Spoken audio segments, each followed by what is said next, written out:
Puji Tuhan. Shalom semuanya. Shalom semuanya. Sudah masuk akhir dari semester pertama tahun 2024 dan sebentar lagi kita akan masuk semester kedua dan sampai penghujung tahun, tidak terasa. Hari-hari ini begitu cepat, tanda Yesus segera datang. Amin, saudara. Minggu yang lalu kita berdoa bersungguh-sungguh bersama-sama meminta Tuhan memenuhi kita kembali dengan roh-Nya. Kita berdoa di hari Pentakosta pencurahan Roh Kudus, setiap kita mengalami pengalaman yang baru, yang mungkin sudah lama kita alami tapi kita disegarkan kembali. Roh kita bernyala-nyala kembali. Bapak Ibu saudara kasih Tuhan, dibaptis Roh Kudus adalah satu hal. Dan kita berdoa bersyukur untuk pengalaman seperti itu. Tapi yang tidak kalah pentingnya adalah kita menjaga dipenuhi oleh Roh Tuhan senantiasa. Katakan amin saudara. Itu yang penting. Tidak harus menunggu kita memperingati Pentakosta berikutnya lagi, enggak. Tapi hidup bernyala-nyala dalam roh Tuhan, inilah yang sangat penting dalam kehidupan kita. Setiap hari kita memerlukan kobaran api dari Roh Kudus bernyala dalam kehidupan kita. Sapa kanan kiri saudara, katakan bernyala, bernyala, bernyala, bernyala.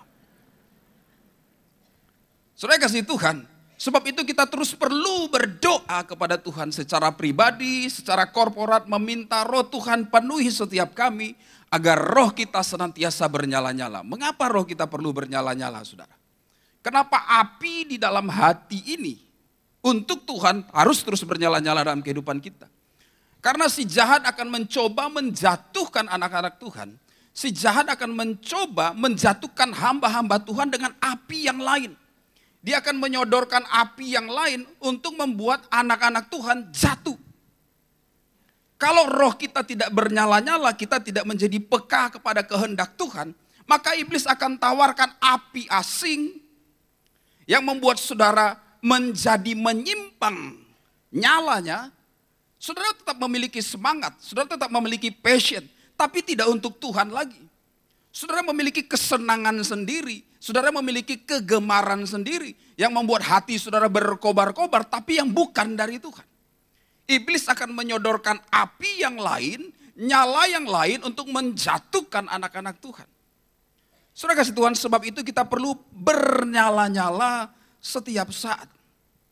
Godaan iblis ini, api asing ini bisa berupa godaan, tipu muslihat, gangguan-gangguan dari si jahat, untuk menggoyahkan iman kita, untuk melonggarkan atau melepaskan komitmen kita sebagai anak-anak Tuhan. Saudara kasih Tuhan, sebab itu biar roh kita bernyala-nyala. Apa yang mau dihancurkan iblis? Yang pertama hubungan kita dengan Tuhan.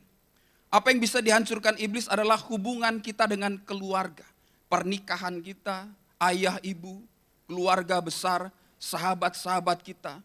Apa yang bisa dihancurkan oleh iblis? Pelayanan kita, gambar diri kita, kesejahteraan, keuangan, kesehatan kita.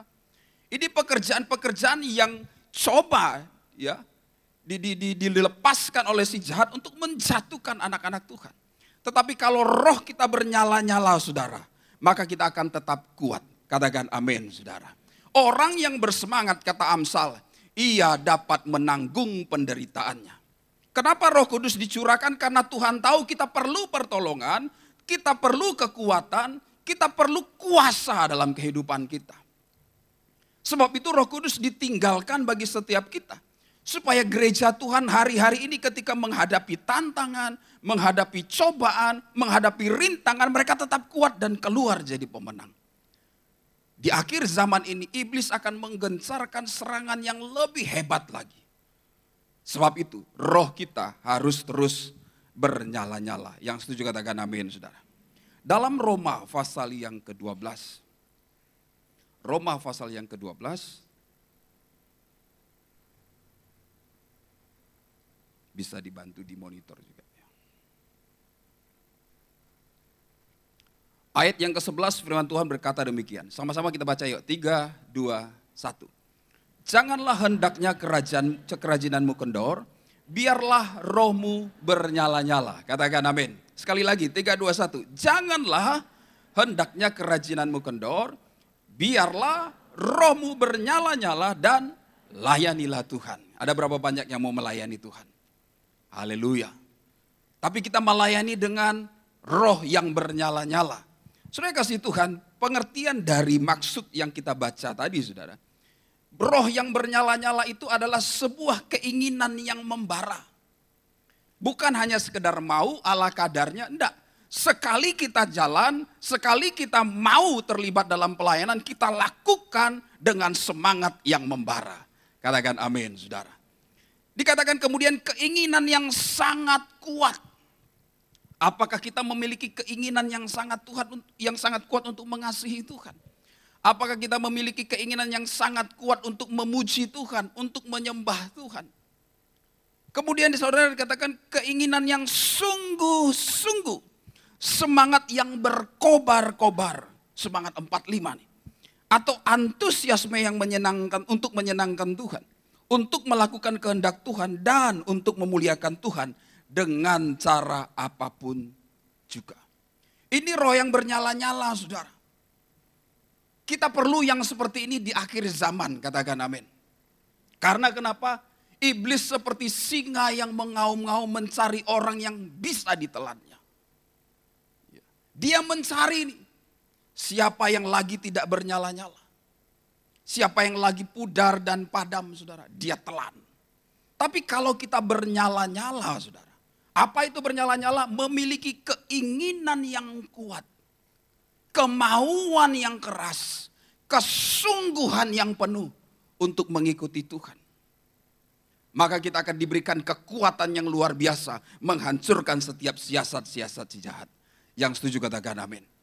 Kita bertanya kepada diri kita sendiri. Sejauh, sebesar, setinggi apakah keinginan kita. Kesungguhan kita mengiring Tuhan. Apakah karena kewajiban saya sudah terlahir Kristen maka saya seperti kebanyakan orang hari Minggu saya datang ke gereja. Atau kita meninggalkan rumah dengan sebuah tujuan. Dengan sebuah kerinduan. Dengan sebuah kehausan. Aku mau berjumpa dengan Tuhan. Aku mau memuliakan Tuhan. Orang-orang seperti ini tidak terganggu dengan perkara-perkara di kiri kanannya. Hujan bukanlah kendala. Jarak bukanlah rintangan, apapun saudara tidak dijadikan alasan. Dia akan tetap mencari Tuhan. Itu orang yang memiliki keinginan yang membara, memiliki kesungguhan yang kuat, semangat yang berkobar-kobar di dalam hatinya. Inilah tanda orang-orang yang bernyala-nyala rohnya. Saudara kasih Tuhan, setelah pengalaman baptisan, kita berdoa mengalami kepenuhan. Lantas bagaimana kita mempraktekkan dalam kehidupan. Supaya setiap hari, saudara tantangan itu gak datang 1 kali setahun. Tantangan gak datang pakai musim, pakai nanya dan pakai nunggu. Saudara ready dulu untuk menghadapinya, baru dia datang. No, justru ketika engkau lengah, ketika engkau pudar, ketika engkau padam apalagi, dia datang menyerang. Cara kerja si jahat ini setelah diungkapkan dalam Alkitab. Dalam perjanjian lama ketika orang Israel menyeberangi sungai Laut Teberau saudara. Di tengah-tengah perjalanan hendak menyeberangi sungai Yordan sampai ke tanah perjanjian. Lihat orang-orang Amalek, orang-orang Amori selalu menyerang orang Israel tidak face to face. Tidak hadapan muka seperti ini saudara. No. Apa yang dia lakukan? Dia mengintip pasukan yang paling lemah. Dia mengintip orang yang paling belakang. Orang yang suka berlambat-lambat. Orang yang ada di belakang, yang enggan saudara, yang tidak bersungguh-sungguh, itu yang dihajar dari belakang. Ini adalah teknik perang, strategi perang Amori dan Amalek. Cara kerja si jahat pun demikian. Kalau kita bernyala-nyala saudara, dia tahu, dia punya masalah besar. Tapi dia cari orang yang lemah. Saya tidak katakan yang duduk di belakang. Tapi minggu depan pasti pindah ke depan. Yang setuju katakan amin saudara. Haleluya. Ini cara kerja Amalek Amori. Yang dia cari yang di belakang. Dia tangkap satu-satu. Yang di depan gak tahu. Tiba-tibanya 1 kilometer, 2 kilometer perjalanan. Jumlah mereka sudah tinggal setengah. Si jahat mengerjakan hal yang serupa. Sebab itu roh kita harus bernyala-nyala. Katakan amin saudara.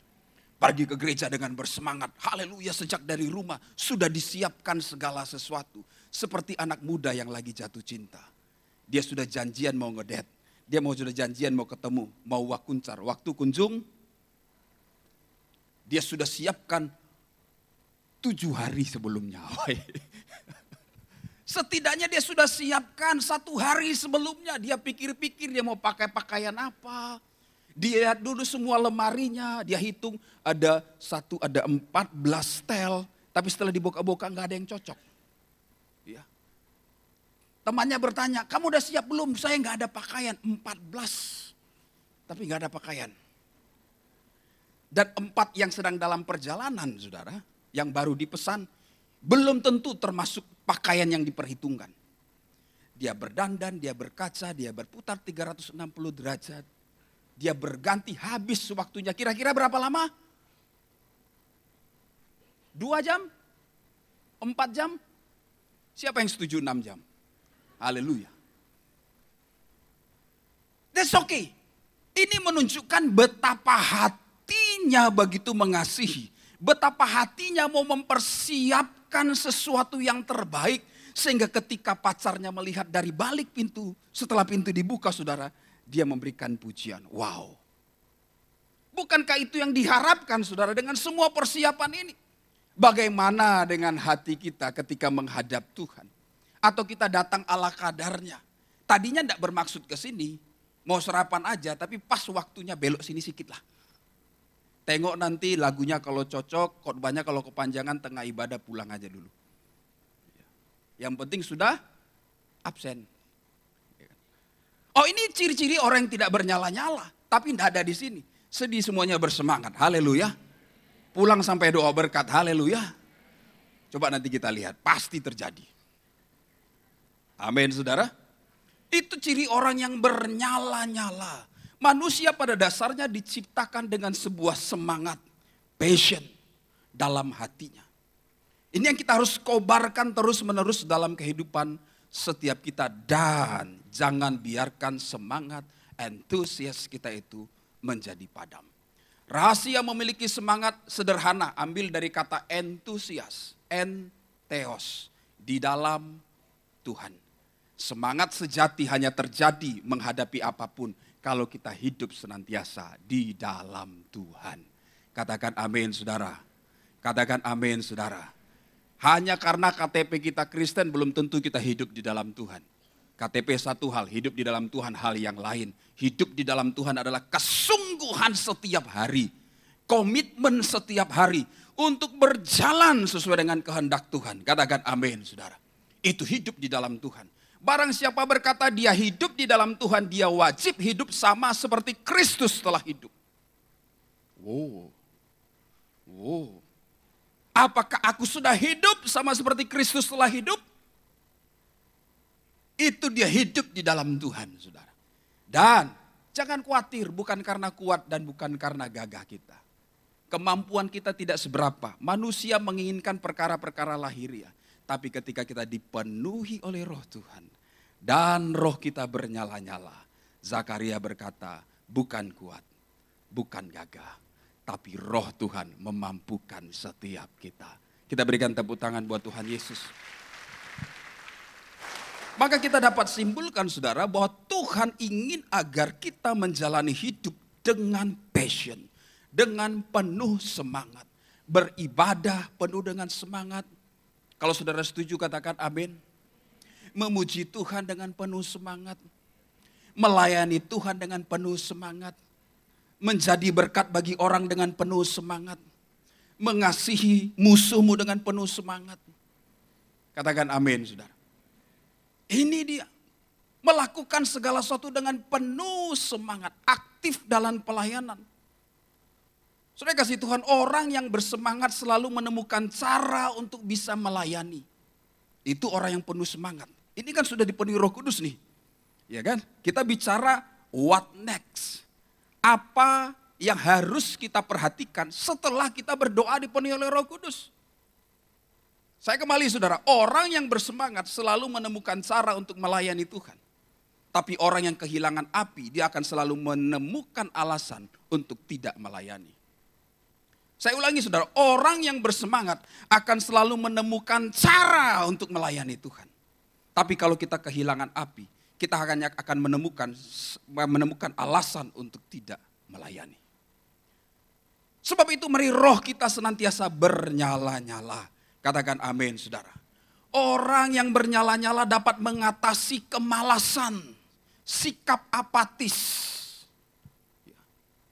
Sebaliknya orang-orang yang bernyala, ia menetapkan tujuan rohaninya dan ia bekerja keras untuk mencapainya. Dahulu ada buku karangan Rick Joyner judulnya Pemburu Tuhan. Saya berdoa supaya setiap kita menjadi pemburu-pemburu Tuhan. Katakan amin, saudara. Orang yang memiliki passion untuk Tuhan. Berulang-ulang dalam mimbar ini, di atas mimbar ini saya berkata, ini waktunya perlu kita memperhatikan dengan serius kehidupan spiritualitas kita. Kehidupan karnal ini terbatas. Umur panjang 80, umur panjang 70, dikasih anugerah 90, that's just a number. Tapi kehidupan kekal yang tak berujung, selama-lamanya kehidupan spiritualitas kita. Katakan amin, saudara. Beberapa hari ini kami menghantar orang-orang yang dikasihi kembali ke rumah Bapa. Saya teringat akan kehidupan ini, saudara. Ketika mengatakan tubuh kembali sebagaimana ia diciptakan. From dust to dust. Dari debu kembali kepada debu. Kita bersyukur untuk semua kehidupan itu. Tapi roh kembali kepada yang menciptakannya. Tubuh binasa, tapi roh kembali kepada yang menciptakannya. Saudara kasih Tuhan, ketika berhadapan dengan Sang Pencipta, bagaimana kita akan menjawab, bertanggung jawab terhadap hidup yang diberikan. Sebab itu perlu roh kita bernyala-nyala. Katakan amin. Orang yang dipenuhi Roh Kudus, dia akan hidup dipimpin oleh roh yang akan memimpin kita kepada seluruh kebenaran. Sebab ada kebenaran yang lain, selain api yang lain ada kebenaran yang lain. Yaitu saya sebut kebenaran palsu. Benar kok palsu? Kebenaran yang palsu ini tolok ukurnya adalah keinginan kita, kesenangan kita. Tolok ukurnya adalah kemauan kita. Kalau cocok sama saya anggap benar. Kalau menguntungkan saya anggap benar. Kalau enak dan tidak merugikan, saya anggap benar. Padahal kebenaran sejati kadang-kadang tidak menguntungkan kita. Bagi manusia lahiriah, ikut Kristus, pikul salib, tidak enak. Tidak enak. Tapi itu kebenaran sejati. Dunia hari-hari ini, saudara, menawarkan kebenaran lain yang mungkin populer dan digemari orang. Tapi kebenaran sejati sekalipun tidak mudah, tapi akan mengantar engkau pada kekekalan dan kemuliaan. Haleluya. Kita berikan tepuk tangan buat Tuhan Yesus. Sebab itu mari miliki semangat passion yang luar biasa. Dalam kehidupan kita, roh kita tetap bernyala-nyala. Saya tadi mengutip Amsal 18:14. Yang dikatakan demikian, orang yang bersemangat dapat menanggung penderitaannya. Tetapi siapa yang akan memulihkan semangat yang patah? Kalau semangat sudah hilang, saudara, nasi pun tidak bisa memberi manfaat. Makanan pun tidak bisa memberi tenaga karena kehilangan semangat. Tapi orang yang bersemangat, saudara, sekalipun tubuhnya lemah, ketika dia bersemangat, firman Tuhan berkata, hati yang gembira adalah obat. Amin, saudara. Memberikan kesehatan, kekuatan. Hidup kita tidak lepas dari masalah. Tidak ada yang mendinai, tidak ada yang menyangkal. Kalau kita hadapin tantangan setiap hari, pasti nanti di sorga nggak ada tantangan. Nggak ada masalah. Di sorga nanti. Tapi sekarang kan di bumi. Saudara kasih Tuhan. Sebab itu kita perlu dipenuhi oleh Roh Kudus. Memerlukan semangat yang luar biasa dalam kehidupan setiap kita. Kidung Agung pasal 8 ayat yang ke-6 saya mengutip. Taruhlah aku seperti materai pada hatimu, seperti materai pada lenganmu, karena cinta kuat seperti maut. Biarlah kasih kita seperti cinta kuat seperti maut. Kegairahannya gigih seperti dunia orang mati. Tidak ada yang bisa lepas cheating sama kematian tidak ada. Nah kekuatannya seperti itu. Nyalanya adalah nyala api. Seperti nyala api Tuhan. Orang yang bersemangat memiliki cinta yang membara di hatinya. Katakan amin saudara. Katakan amin saudara. Gunung kudaki, saudara samudra aku seberangi. Haleluya. Senggol kanan kiri, kau gitu gak bilang? Jangan kan gitu, hujan aja sudah gak datang ibadah. Oh gak ada di sini. Amin saudara.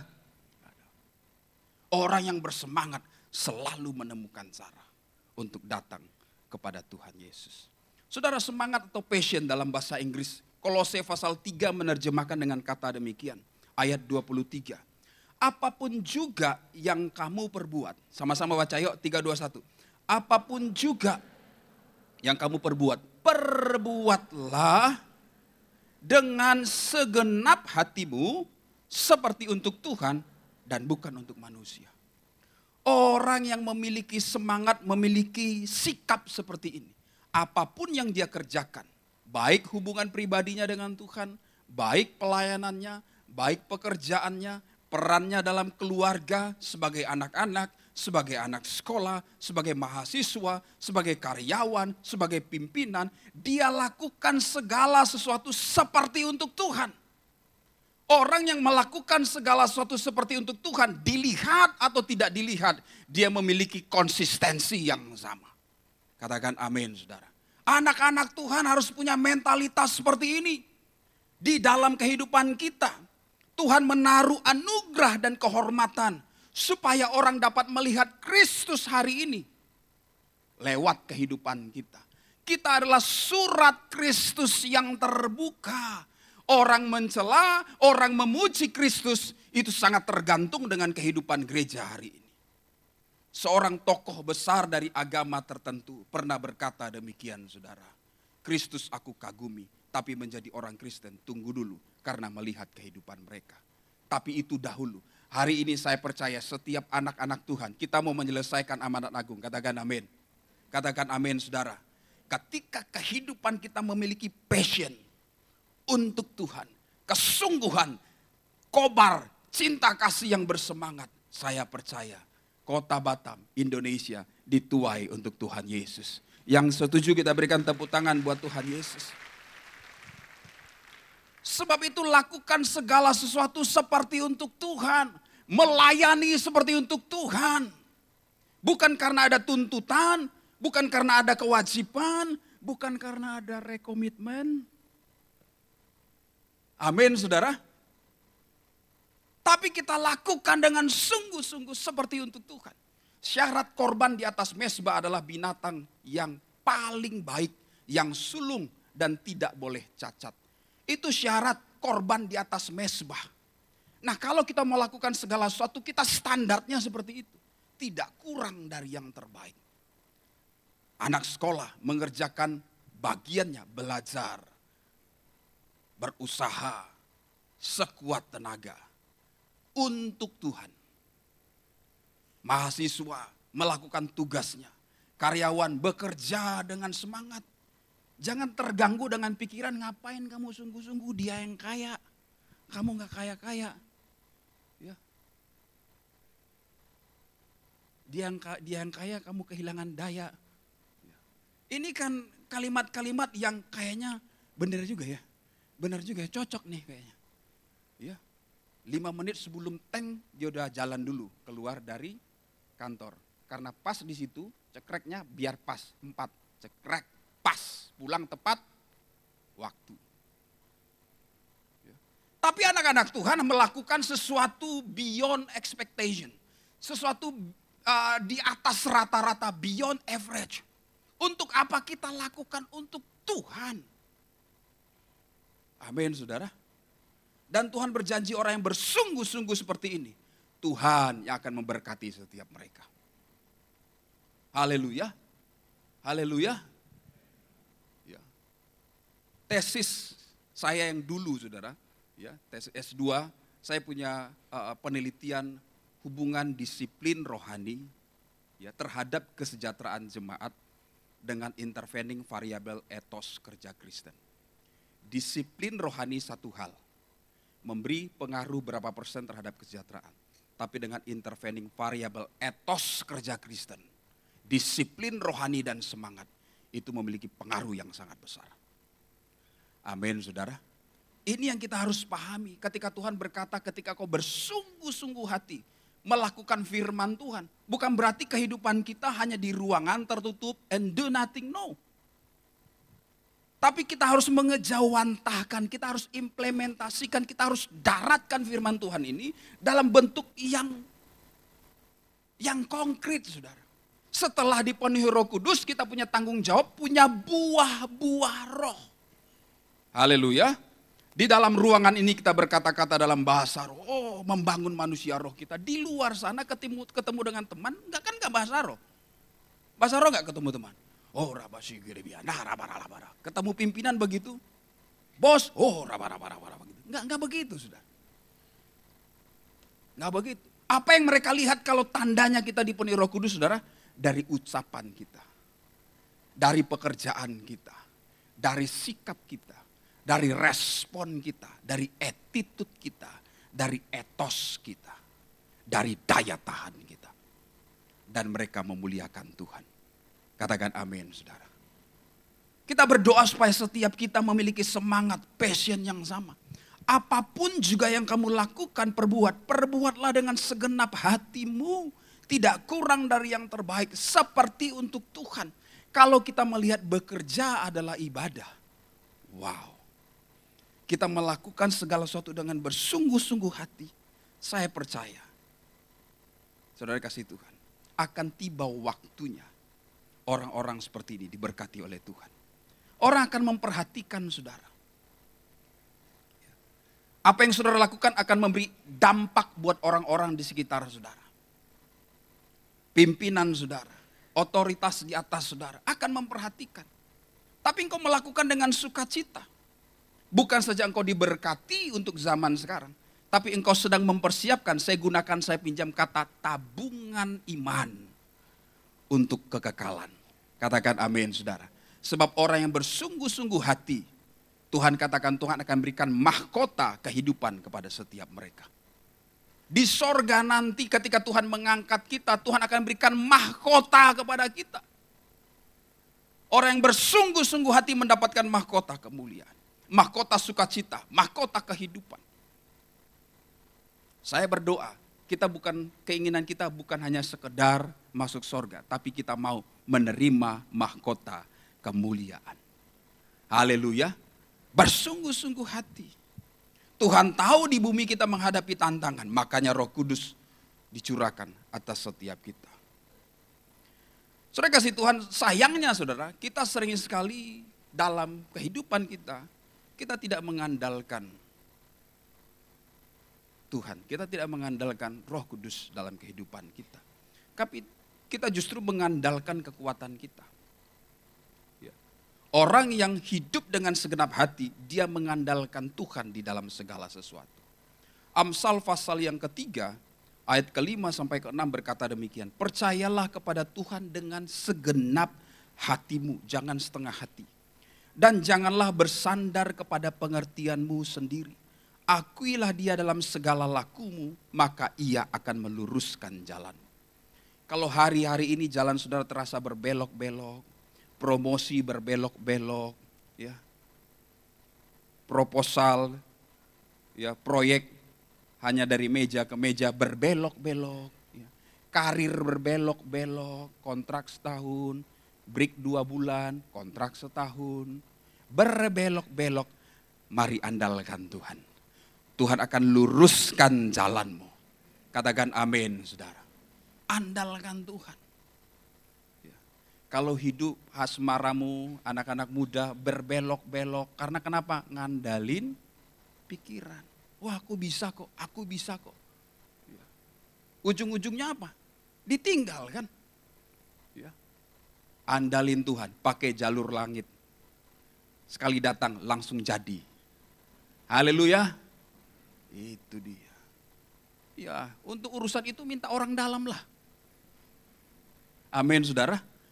Supaya jangan ketukar rusuknya. Kan repot kalau ketukar rusuknya. Betul gak, saudara? pas dipasangin ketukar nggak cocok saudara. Kan geli-geli yang punya rusuk saudara. Ya, geli-geli yang punya rusuk nggak cocok saudara. Lama-lama dioperasi daripada diamputasi. Doa, Tuhan, aku nih rusuk siapa? Siapa yang kehilangan rusuk Tuhan? Nah itu. Yang tahu kan orang dalam, yang punya kan Tuhan. Nanti Tuhan antarkan yang pas. Begitu dipasang, klop, membuat dia tegap berdiri berjalan. Tenaganya lebih luar biasa. Semangat hidup melayani bertambah luar biasa. Bukan tambah layu. Kalau ada waktu pacaran semangat, pas sudah jadi tambah layu saudara. Saya khawatir salah rusuk.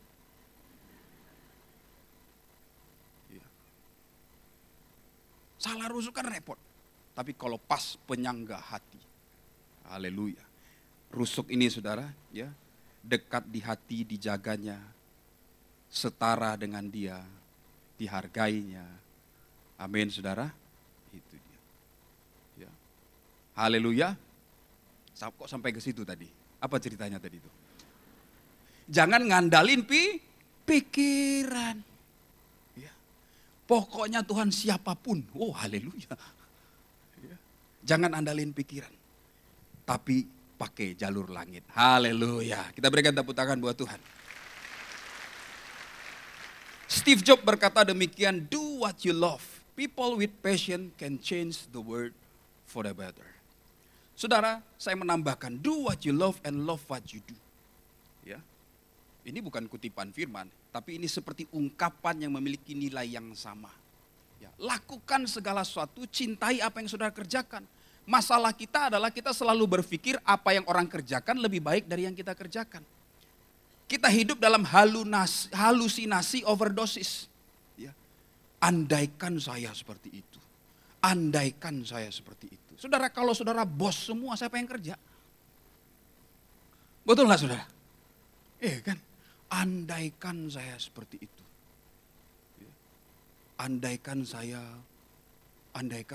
Coba kalau saya lahir dari keluarga itu. Coba kalau saya, andaikan begitu. Tapi gini, saudara, kehidupan kita dikuasai oleh jealous.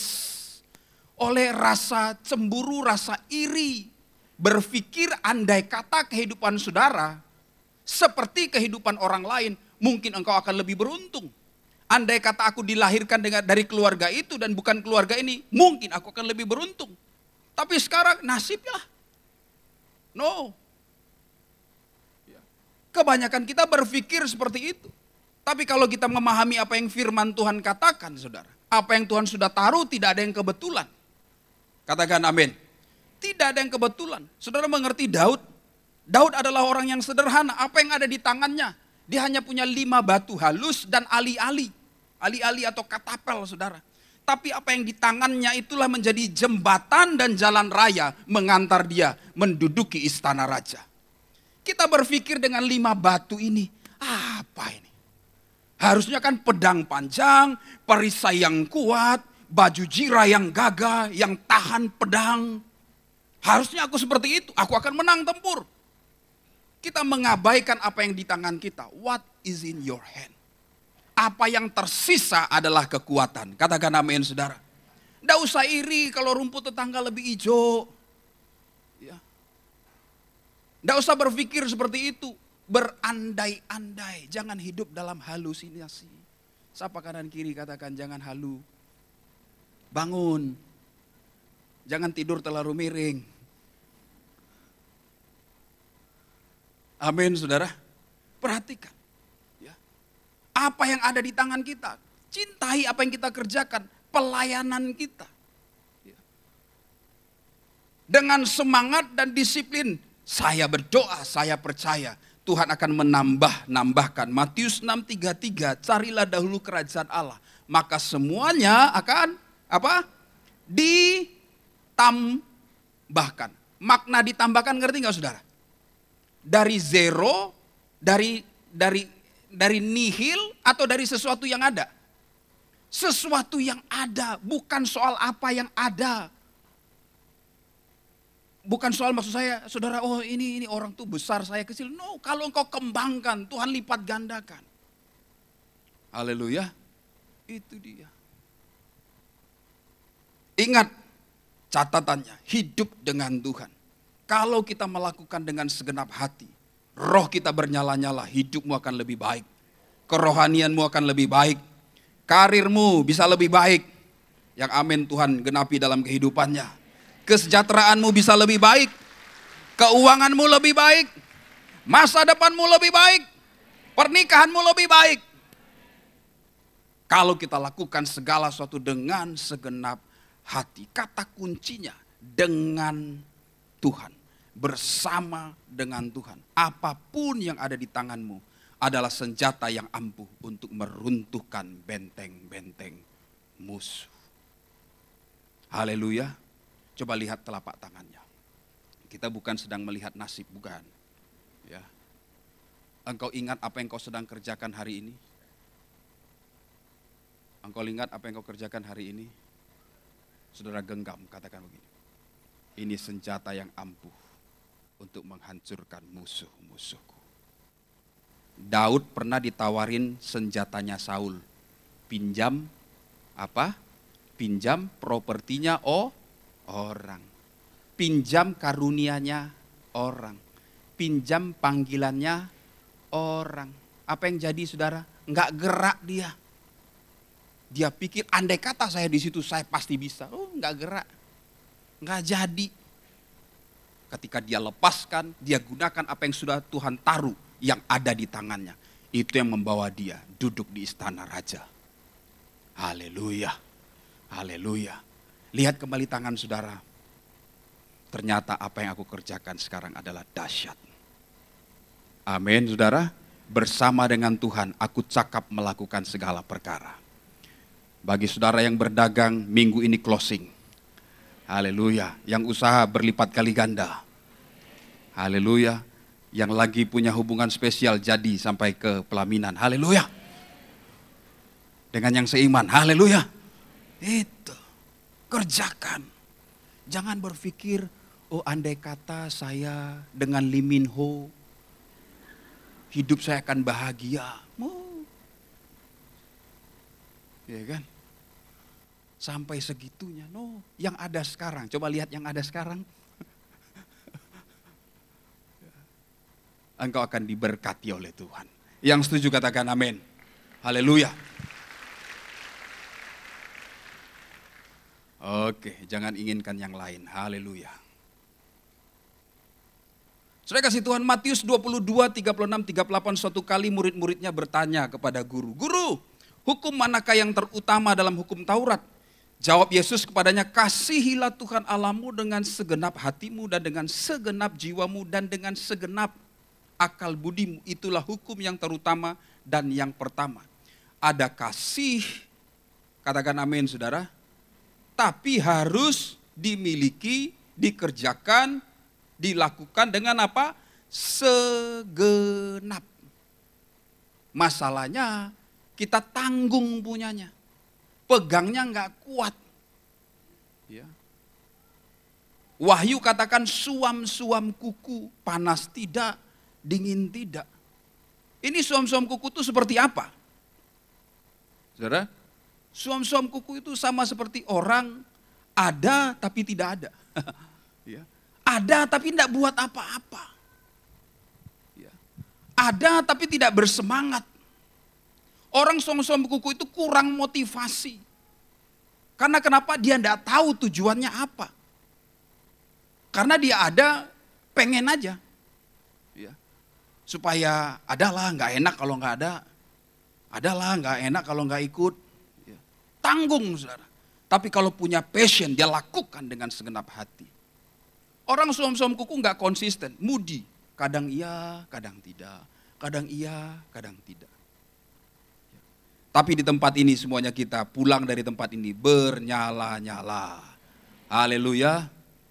Puji Tuhan. Karena roh Tuhan memenuhi setiap kita. Saudara kasih Tuhan. Oke.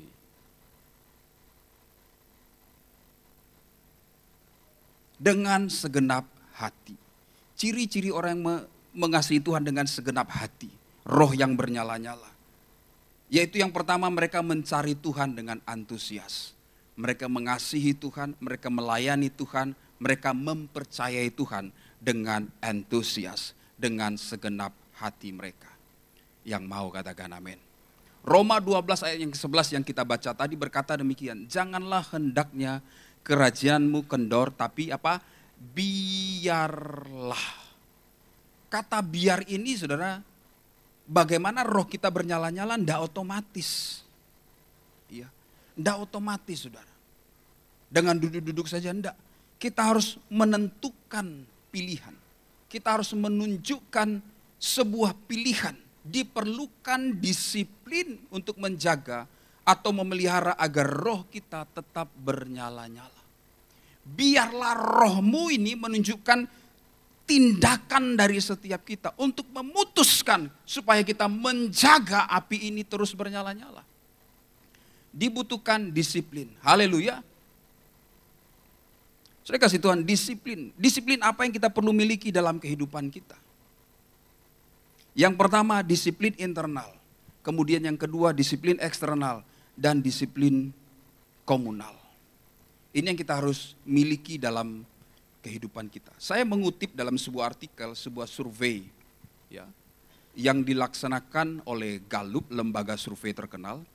Mereka mengadakan survei yang diikuti 13.000 peserta dari 130 negara di dunia. Yang mereka survei atau mereka tawarkan angket mereka, responden mereka adalah orang-orang Kristen yang tidak lagi pergi ke gereja.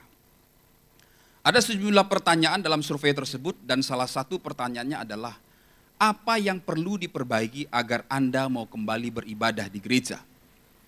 Jawaban terbanyak mereka, ya, angka presentasi terbanyak jawaban mereka yang telah lama meninggalkan Tuhan adalah ini. Mereka ingin melihat adanya semangat, antusias dan passion di dalam diri anggota-anggota gereja dan pimpinannya. Arti katanya semua yang melayani Tuhan.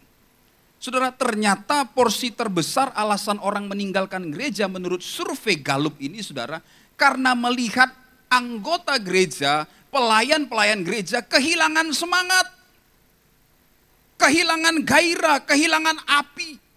Yang mereka lihat dilakukan segala sesuatu ala kadarnya.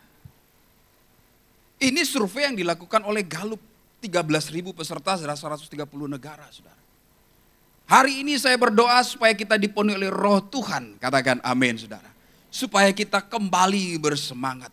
Ini bukan berarti kita tekankan hanya kepada para pelayan Tuhan. Enggak, anggota-anggota. Semua kita perlu bersemangat dalam ibadah, dalam bergereja, dalam hidup sebagai anak-anak Tuhan. Haleluya. Sebab itu kita harus miliki disiplin internal. Apa itu disiplin internal saudara? Disiplin internal adalah disiplin yang sifatnya ke dalam. Yaitu diri kita sendiri. Disiplin internal ini mencakup 3 hal. Kita bagi dulu begini. Disiplin dalam doa. Disiplin dalam persekutuan pribadi, solitude. Ya. Kemudian disiplin dalam puasa. Dan seterusnya sesuatu yang bersifat internal, ke dalam. Agar roh kita bernyala-nyala miliki disiplin kehidupan seperti ini. Disiplin doa kita. Persekutuan pribadi kita dengan Tuhan. Perenungan firman Tuhan ada di dalamnya. Refleksi diri, memperbaiki diri, bertobat setiap hari ada di dalamnya. Disiplin dalam puasa mengendalikan diri. Ini yang mau dihasilkan dari kehidupan berpuasa yang benar. Bagaimana buah-buah roh berkembang dalam kehidupan kita. Ketika kita hidup seperti ini saudara, roh kudus dalam kehidupan kita terus bernyala-nyala. Yang kedua adalah disiplin eksternal. Apa itu disiplin eksternal adalah Galatia 5:22-23. Tetapi buah roh ialah kasih, sukacita, damai sejahtera, kesabaran, kemurahan, kebaikan, kesetiaan, kelemah lembutan, penguasaan diri. Tidak ada hukum yang menentang hal itu. Katakan amin. Yang kedua disiplin eksternal. Bagaimana orang dapat mengecap kebaikan-kebaikan Kristus lewat kehidupan kita. Setelah dipenuhi oleh roh kita harus berbuah secara roh. Ini uraian-uraiannya saudara. Sudahkah saya memiliki kasih? Sudahkah saya memiliki sukacita yang sejati? Apakah saya memiliki damai sejahtera? Tumbuh damai sejahtera? suka berdamai, ya, kesabaran, kemurahan, kebaikan, kesetiaan. Apakah saya setia? Kelemah lembutan. Pak Pendeta, saya dari dahulu sudah begini, nggak bisa lembut-lembut. Oh, saya tidak katakan kemudian kita menjadi pribadi yang lain. No, kelemah lembutan itu sikap hati yang ramah, sikap hati yang mudah mengampuni, sikap hati yang dapat menerima keberadaan orang lain. Ini kelemah lembutan, sikap hati yang mudah diubah dan diperbaiki, menerima teguran. Itu kelemah lembutan. Tuhan Yesus memang tidak berubah. Setiap kita harus berubah menjadi seperti Tuhan Yesus. Katakan amin. Kenapa Tuhan Yesus tidak berubah, saudara? Dia sudah sempurna. Kita yang belum. Kita yang harus berubah mencapai kesempurnaan sama seperti Kristus. Haleluya. Saudara kasih Tuhan. Kemudian disiplin komunal, disiplin kehidupan kita sebagai anak-anak Tuhan. Ke dalam, eksternal, kehidupan komunal. Matius 5:16 berkata demikian, demikianlah hendaknya terangmu bercahaya di depan orang, supaya mereka melihat perbuatanmu yang baik dan memuliakan Tuhan. Memuliakan Bapamu yang di sorga. Saya sederhanakan begini, disiplin komunal ini adalah kita eksklusif dalam iman, tapi inklusif dalam hidup bermasyarakat. Anak-anak Tuhan, supaya kita bisa jadi berkat, kita harus pertama-tama punya pendirian iman yang kuat dulu. Punya keteguhan iman yang kuat dulu. Eksklusif in faith. Kita mengerti jalan kebenaran yang sejati. Tetapi inklusif in life. Inklusif dalam komunal. Inklusif dalam bermasyarakat. Kita tidak kemudian mengerdilkan orang hanya karena beda keyakinan. Anak-anak Tuhan supaya bisa jadi garam dan terang, jangan tinggal di laut. Katakan amin, saudara. Bergaul dengan orang di sekitar. Tahu nama tetangga? Tahu nama RT? Tahu Pak, karena saya RT-nya gitu. Bergaul, inklusif, bermasyarakat. Jadilah suratan Kristus yang terbuka, supaya mereka dapat melihat. Katakan amin, saudara. Itu dia. Ya. Kalau keimanan, keselamatan kita tak tergoncangkan. Tapi hidup bermasyarakat harus inklusif. Gereja jangan menutup diri. Orang-orang percaya jangan menutup diri. Bergaullah dengan masyarakat. Bangunlah hubungan, komunikasi. Bertemanlah dengan lingkungan saudara, jadilah berkat di sana. Nyatalah kebaikan Kristus. Amin, saudara. Kepada orang-orang yang ada di sekitar kita. Saudara kasih Tuhan, kemudian saya menutup Wahyu yang saya sempat kutip tadi. Wahyu 3:15-16, saya undang hamba-hamba Tuhan. Aku tahu segala pekerjaanmu. Engkau tidak dingin dan tidak panas. Sama-sama kita baca yuk. Alangkah baiknya jika engkau dingin atau panas. Jadi, karena engkau suam-suam kuku dan tidak dingin atau panas. Nggak enak ya. Jadi kalau gitu Pak Pendeta, pilihannya panas atau dingin saja? Iya, kalau gitu saya dingin. No, bukan begitu maksudnya. Tuhan gerem sama orang yang suam-suam ini. Nanggung. Ikut Tuhan nanggung. Tuhan kasih kita nafas yang full, betul ya? Coba tarik nafas panjang-panjang. Penuh ya. Bayangin kalau pas narik nafas ditahan sama Tuhan, gitu. Bengak ya saudara? Kalau Tuhan kasih kita nafas yang full, narik nafas panjang begitu saudara, membuat pembuluh darah kita berkembang, asupan oksigen ke dalam tubuh dengan baik, sampai ke otak memberikan kesegaran yang tadinya ngantuk jadi nggak ngantuk. Tarik nafas panjang-panjang lagi. Itu anugerah Tuhan, nikmat apa lagi yang kau dustai? Amin saudara. Kalau Tuhan kasih dengan penuh, masa kita sama Tuhan tanggung-tanggung? Jangan suam-suam lah, semangat. Katakan kanan kiri, semangat. Mau selesai ini, semangat. Orang yang suam tadi kurang motivasi, tidak konsisten, kadang up, kadang down, tidak proaktif, perlu dibujuk-bujuk. Ayolah. Kalau menguntungkan baru jalan, tunggu perintah, cenderung menunda. Dia mau tapi tidak sekarang, nanti saja. Ayo kita melayani Tuhan, siap. maaf, tapi nanti. Ini dia ciri-cirinya. Tidak ada di tempat ini, semoga. Haleluya. Pulang dari tempat ini, kita bernyala-nyala. Biarlah rohmu bernyala-nyala dan layanilah Tuhan. Mari kita bangkit berdiri bersama-sama. Yesus, kau kebenaran yang menyelamatkanku. Kau memberikanku hidup dan pengharapan.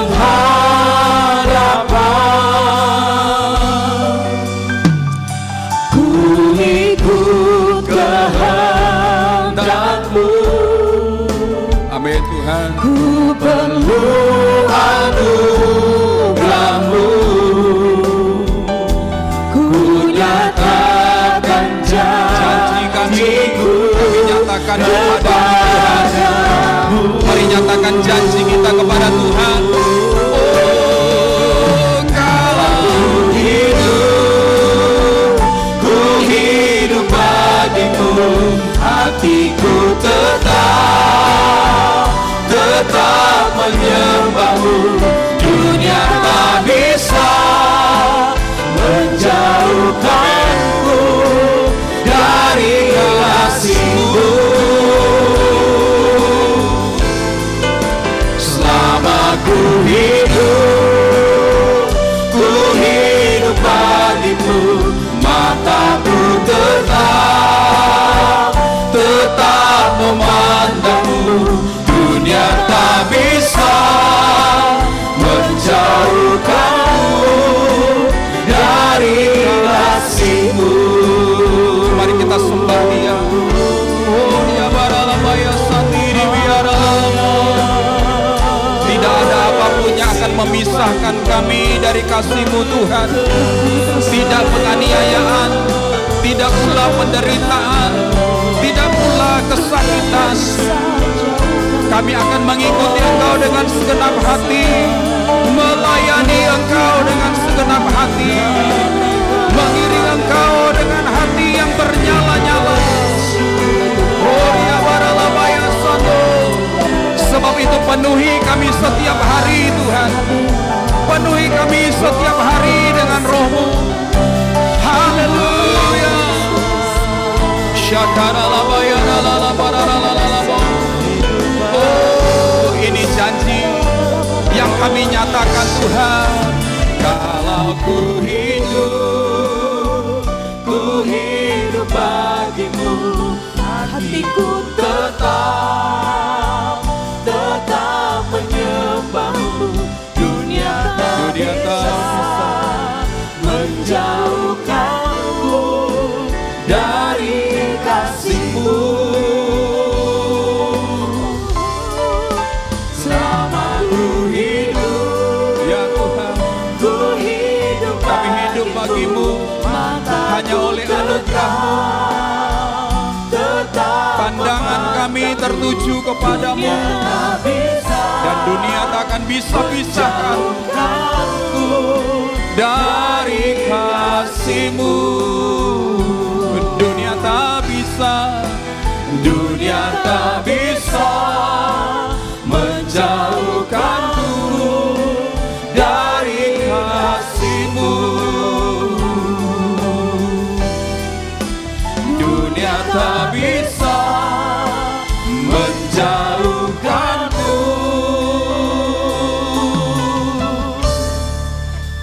dari kasih-Mu. Haleluya. Terima kasih untuk firman-Mu siang hari ini Tuhan Yesus. Kami mau hidup kami bernyala-nyala, menjaga api itu terus bernyala siang dan malam Tuhan. Hidup kami sebagai korban persembahan, korban yang tidak bercacat.